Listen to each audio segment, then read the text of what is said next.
இன்று நாம் கொண்டாடவிருப்பது அஞ்சனையின் மைந்தனும் வாயுவின் புத்திரனுமான பக்தியின் இலக்கணமாக திகழும் அனுமனின் பிறந்த நாளான அனுமன் ஜெயந்தி. அனுமன் என்பவர் வெறும் வானர தலைவர் மட்டுமல்ல, அவர் சிரஞ்சீவி பட்டம் பெற்றவர், அதாவது 7 சாகாவரம் பெற்றவர்களில் ஒருவர். அனுமன் ஜெயந்தி அன்று அவரை வழிபடுவது நமக்கு நீடித்த ஆயுளையும் அறிவின் தெளிவையும் பக்தியின் உறுதியையும் தரும் என்பது நம்பிக்கை.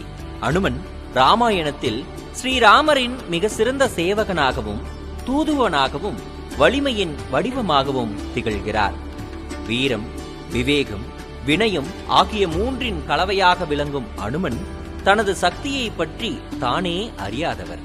மற்றவர்கள் அவரை புகழ்ந்து பேசும்போதோ அல்லது பணிக்கு அழைக்கும் போது மட்டுமே அவர் தனது அளவற்ற ஆற்றலை வெளிப்படுத்துவார்.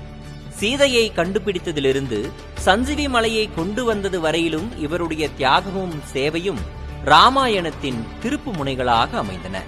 அனுமன் ஜெயந்தி நாளில் பக்தர்கள் விரதமிருந்து ஆஞ்சநேயருக்கு வடைமாலை, துளசி மாலை, வெண்ணெய் காப்பு போன்ற அலங்காரங்களை செய்து வழிபடுவார்கள்.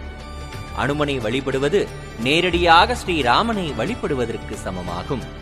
இவரை வணங்கினால் சனி தோஷம், நவகிரக தோஷங்கள் நீங்கும் என்பது ஐதீகம்.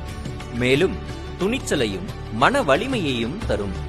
அனுமன் ஜெயந்தி அன்று நாம் சங்கீர்த்தனம் செய்து ராமநாமம் உச்சரித்து பக்தியின் லட்சியமான ஆஞ்சநேயரை வழிபட்டால் அனைத்து தடைகளும் நீங்கி ஞானமும் ஆற்றலும் பெருகும்.